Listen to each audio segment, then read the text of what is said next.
Eduardo Dudu Silva movia-se com a precisão de um robô entre os corredores. Aos 30 e poucos anos, sua vida em São Paulo havia se resumido a 2 pontos: sua mesa na Matos Consultoria, no coração financeiro da Faria Lima, e seu pequeno apartamento em Pinheiros. Ele era um contador brilhante, conhecido por seus relatórios impecáveis, mas sua existência era regida pelo luto. 3 anos antes, um aneurisma cerebral havia levado Alice, sua esposa e grande amor, deixando-o sozinho com Léo, seu filho de 6 anos. Desde a perda, a vida de Dudu era uma fortaleza contra o caos. Sua rotina era rígida: sair às 18 horas, 6 da tarde, em ponto. Buscar Léo, jantar, lição de casa e só voltar ao trabalho mental depois de colocar o menino para dormir. Não havia espaço para amigos, encontros ou imprevistos. A única prioridade era a estabilidade de Léo. Eram quase 24 horas, meia-noite, de uma sexta-feira. Dudu havia terminado de revisar uns relatórios e decidiu passar num cliente na região do Itaim Bibi para adiantar o trabalho do final de semana. Ao cruzar uma rua lateral, o ar frio e seco da noite paulistana o atingiu, trazendo consigo o eco de risadas forçadas e agressivas. Viu 3 homens corpulentos encurralando uma mulher contra um muro de granito escuro. A mulher se debatia, claramente em estado de vulnerabilidade. E então ele a reconheceu. Era Juliana Matos, a filha do dono, a chefe, impecável, inatingível, a herdeira da consultoria para todos os fofoqueiros, sempre vestida em trajes prêt-à-porter, com sua aura de eficiência gelada. Agora, seu blazer estava amassado, os cabelos soltos e desgrenhados. Ela estava visivelmente alcoolizada e tropeçava nos próprios saltos.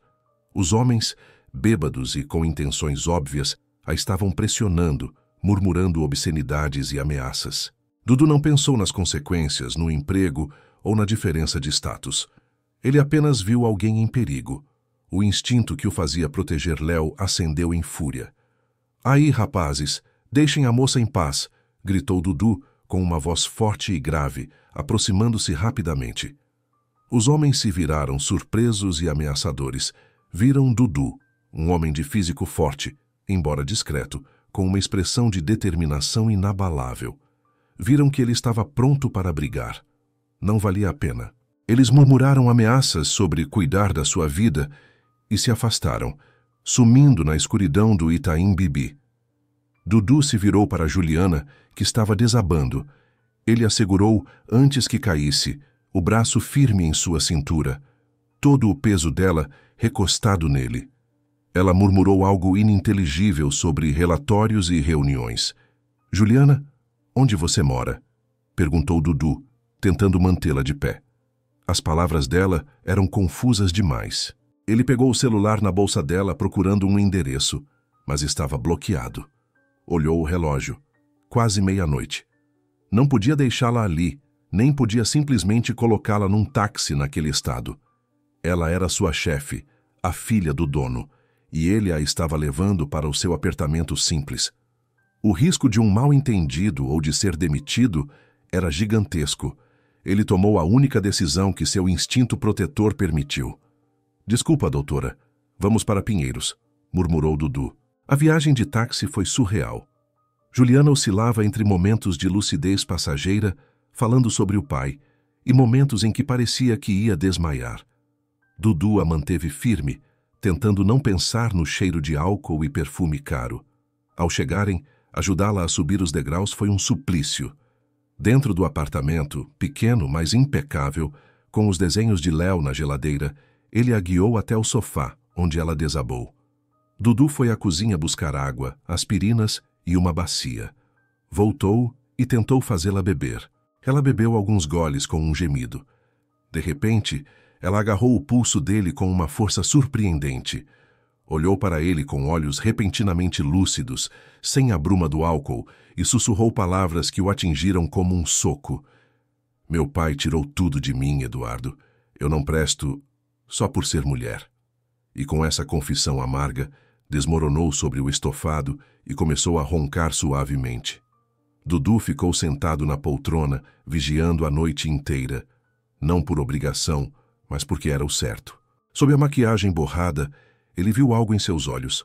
Dor, solidão, algo que ele conhecia muito bem. Às 5 horas da manhã, Juliana se mexeu. Abriu os olhos, desorientada. Viu Dudu ainda acordado na poltrona.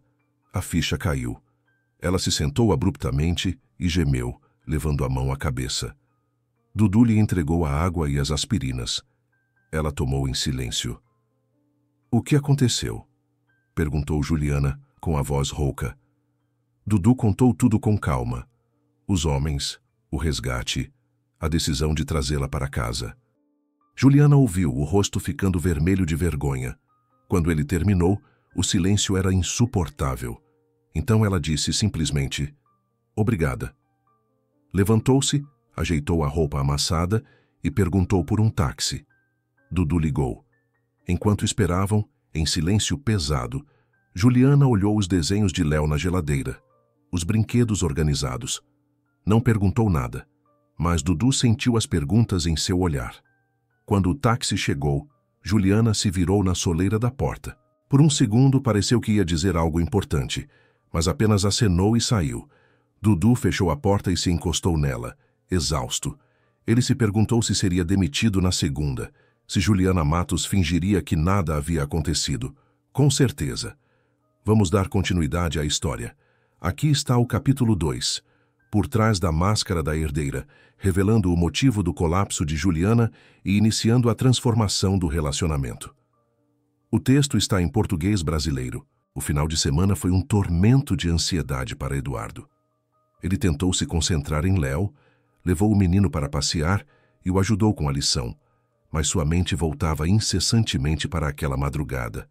O olhar de Juliana ao acordar, o medo em seus olhos e o sussurro sobre não ser suficiente por ser mulher. A segunda-feira chegou depressa demais. Dudu deixou Léo na escola e pegou o metrô até a Faria Lima com o coração apertado. Chegou ao escritório às 8h30, sentou-se na mesa e tentou se afundar em planilhas. Juliana chegava pontualmente às 9. Ele assistiu o relógio avançar. Às 9h05, ela entrou. Impecável como sempre. Terno de alfaiataria, salto alto, cabelo preso em um coque perfeito. Cruzou o salão com sua segurança habitual, cumprimentando os funcionários com sorrisos profissionais. Não olhou para a mesa de Dudu. Entrou em sua sala e fechou a porta. Dudu soltou o ar que prendia nos pulmões. Talvez, apenas talvez, ela fosse fingir que nada aconteceu. 10 minutos depois, o telefone interno tocou. Era a secretária de Juliana, convocando-o imediatamente. Dudu sentiu o sangue gelar. Atravessou o escritório, sentindo os olhos de todos. Bateu na porta e entrou. Juliana estava sentada atrás da imponente mesa de vidro, as mãos unidas.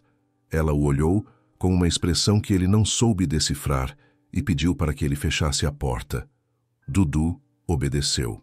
Juliana se levantou, caminhou até ficar bem na frente dele e o encarou nos olhos. As palavras que vieram a seguir o desarmaram completamente. Ela lembrava de tudo, de cada detalhe da madrugada de sábado, e queria que ele soubesse exatamente o que ele havia feito por ela. Juliana começou a contar sua versão daquela noite. Ela estava em um jantar de negócios, bebeu muito, saiu para respirar e perdeu a noção. As vozes agressivas, as mãos sobre ela, o medo. Depois a voz firme de Dudu, afastando os homens e como ele a segurou.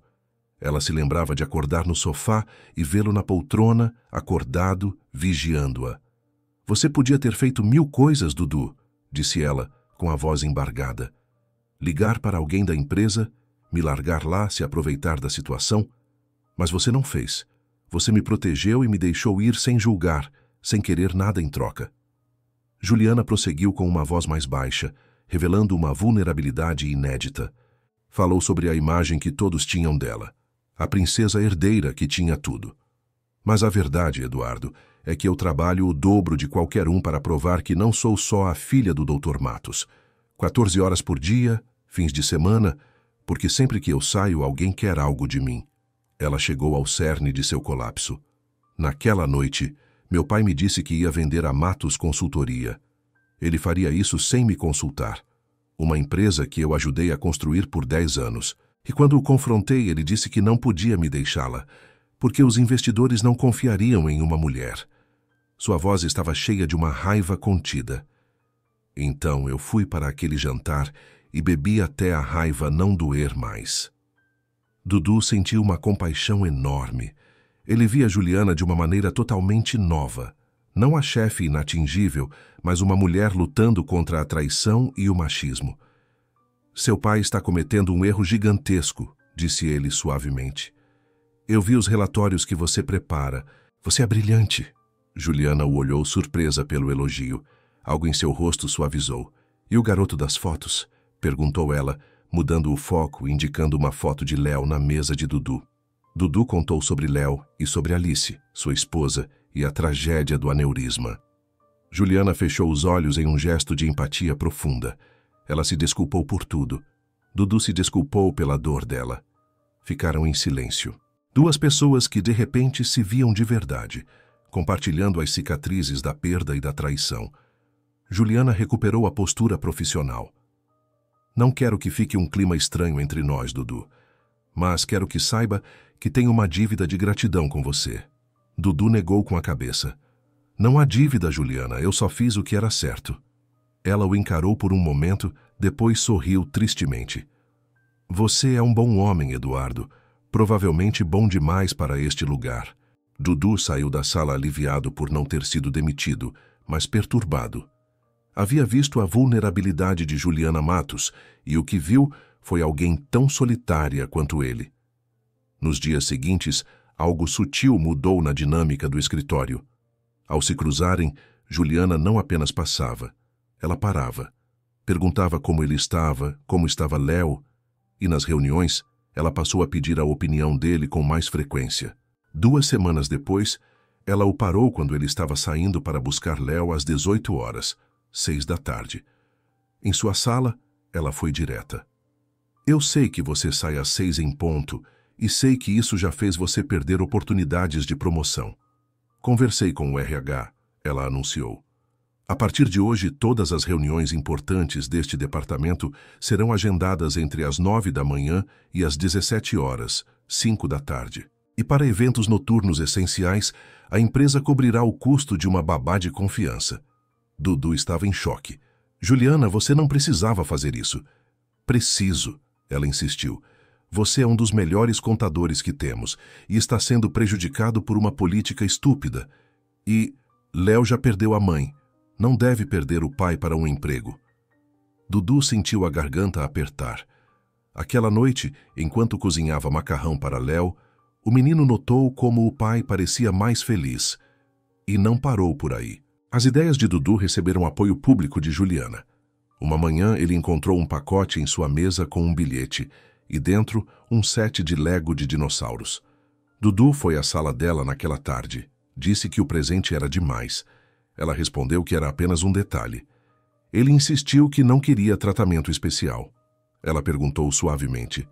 Podemos chamar de amizade, Dudu? Eu não tenho muitos amigos e gostaria de ter você como um deles. Dudu a encarou, vendo a sinceridade e a solidão que ela escondia. Sim, Juliana, disse ele. Podemos chamar de amizade.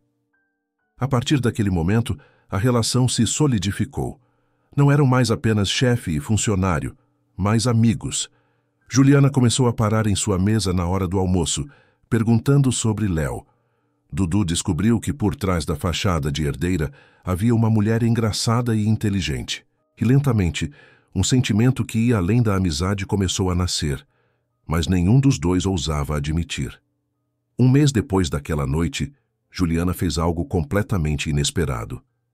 Parou Eduardo na saída do trabalho e, com uma timidez rara, perguntou se podia conhecer Léo. Não de forma oficial, Dudu, explicou ela. É só que você fala tanto dele e... Fiquei curiosa. Dudu hesitou. Deixar alguém entrar na vida de Léo era um passo monumental. O garoto já havia perdido muito, mas havia algo nos olhos de Juliana, uma súplica silenciosa que refletia a sua. Tudo bem, disse Dudu. No sábado, a gente se encontra no Parque Ibirapuera. No sábado, encontraram-se na entrada do parque. Juliana chegou de jeans e camiseta simples, cabelos soltos, sem a maquiagem da Faria Lima. Parecia anos mais jovem, mais acessível. Léo ficou tímido no início, escondendo-se atrás da perna do pai. Mas Juliana se ajoelhou na altura dele, mostrou-lhe o novo set de Lego de dinossauros que havia trazido e começou a falar com surpreendente fluência sobre T-Rex e Velociraptores. Em meia hora, Léo gargalhava, corria e a arrastava para os balanços. Dudu os observava. O sorriso de Juliana era genuíno. Ele sentiu algo se mover em seu peito, algo que não sentia havia 3 anos. Esperança. Depois do parque, Léo perguntou: Ju, você quer almoçar lá em casa?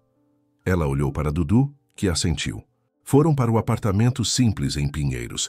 Dudu preparou um macarrão. Comeram ao redor da pequena mesa da cozinha. Léo falava sem parar, mostrando a Juliana seus desenhos e seu peixinho dourado. Quando Léo se retirou para brincar, ficaram sentados à mesa. Ele é um menino extraordinário, disse Juliana baixinho. Dudu respondeu: ele é tudo que eu tenho. Às vezes não sei se é o suficiente, se basta ter só a mim, quando ele deveria ter 2 pais. Juliana tocou a mão dele na mesa. Você está fazendo um trabalho incrível, Dudu. Léo é feliz, seguro, amado. É mais do que muitas crianças com 2 pais têm. Dudu olhou para o toque. Confessou o quão solitário se sentia. Cada decisão, cada preocupação.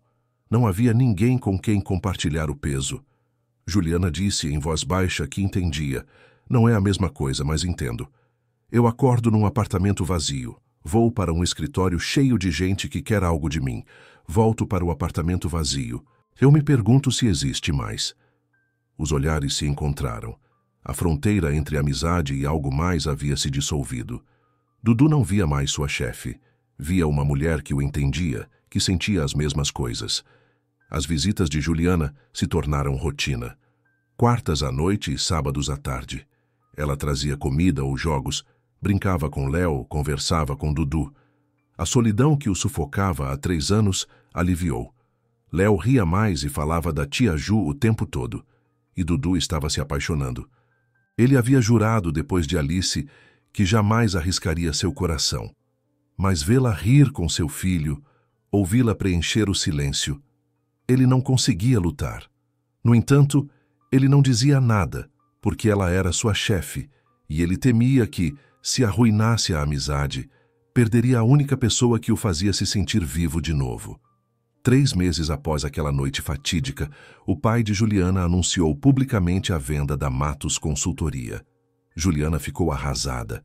Ligou para Dudu naquela noite com a voz embargada, perguntando se ele poderia ir. Ele disse sim, sem hesitar. Ela chegou com os olhos vermelhos de tanto chorar. Dudu a fez sentar no sofá, preparou o chá. Ela contou tudo. Como seu pai a havia excluído, como soubera pelos jornais, e como, ao confrontá-lo, ele havia dito que era para o bem dela, pois ele não queria que ela carregasse aquele peso por ser mulher. Juliana falava com raiva e dor. 10 anos de dedicação não significavam nada. Dudu segurou sua mão. Disse que o pai dela estava errado. Mas ela perguntou: o que eu faço, Dudu? É a empresa dele. Ele tem o direito de vender. Dudu a olhou com a intensidade de seu amor. Não desista. Comece do zero. Traga os clientes que confiam em você. Construa algo que seja só seu. Juliana disse que era loucura, mas Dudu insistiu. Você é mais do que capaz. E você não está sozinha. Eu te apoio. E muitos outros na empresa vão te seguir, porque te respeitam pelo que você é, não por ser a filha do dono. Algo nos olhos de Juliana se acendeu. Esperança. Ela riu em meio às lágrimas. Você está sugerindo um motim empresarial? Dudu sorriu.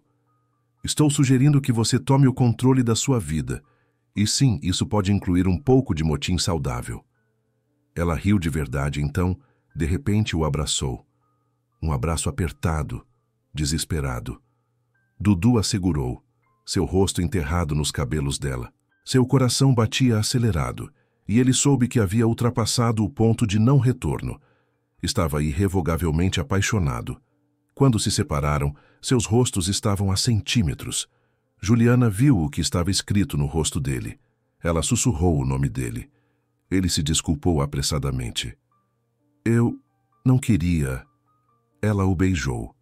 Foi um beijo doce, terno, cheio de tudo que eles não ousaram dizer. Quando se separaram, ambos tremiam. Dudu confessou: eu não sei quando aconteceu. Só sei que ver você com o Léo, ouvir você rir, é a primeira vez que me sinto vivo desde que Alice se foi, e isso me assusta muito. Juliana admitiu que também a assustava. Eu nunca tive isso. Alguém que me vê de verdade, que se importa, é aterrorizante e maravilhoso. Eles se beijaram de novo. Temos que ter certeza de que o Léo está pronto, disse Dudu. Não posso arriscar magoá-lo. Juliana assentiu. Concordaram em ir devagar, muito devagar, porque ela não queria apenas Dudu. Ela queria Léo. Ela queria os dois. Queria construir algo real. 6 meses após aquela noite, Juliana estava de pé em frente a 20 pessoas, em uma sala de conferências alugada em Pinheiros. O coração lhe batia forte, mas de pura adrenalina e orgulho. Eram todos ex-funcionários da Matos Consultoria, que haviam largado seus empregos para segui-la. Eduardo estava sentado na primeira fila, sorrindo de forma encorajadora. Léo estava com os avós, mas eles iriam buscá-lo juntos mais tarde. Juliana apresentou os resultados do primeiro semestre da Silva Matos Consultoria. Sim, Silva Matos. Dudu não era apenas seu namorado, era seu sócio. Ele havia transformado o plano ousado em uma realidade tangível, com números sólidos e estratégia de crescimento. Os resultados eram impressionantes. Haviam superado as metas do primeiro ano em apenas 6 meses. Tinham conquistado clientes que pareciam inalcançáveis. Tudo porque construíram a empresa sobre valores reais: respeito, ética e flexibilidade para quem tem família. Quando Juliana terminou, a sala explodiu em aplausos. Depois que todos se foram, Dudu a abraçou.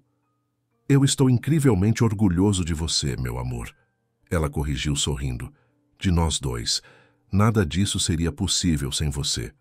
Naquela noite, ao buscarem Léo, o menino correu em direção a eles, gritando de alegria e abraçando as pernas dos dois. Juliana o pegou no colo rindo, enquanto Dudu observava.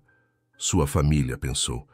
Ele lembrou-se de Alice, como fazia sempre, e sentiu que ela estaria feliz por ele. Depois que Léo foi para a cama, sentados no sofá, Dudu disse nervoso que queria falar algo.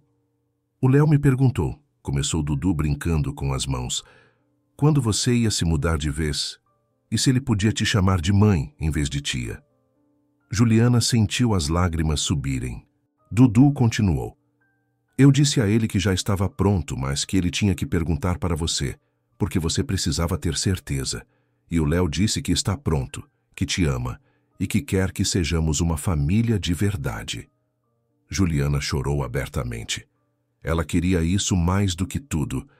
Dudu tirou uma pequena caixa do bolso, abriu-a, revelando um anel simples, de ouro branco, mas belíssimo.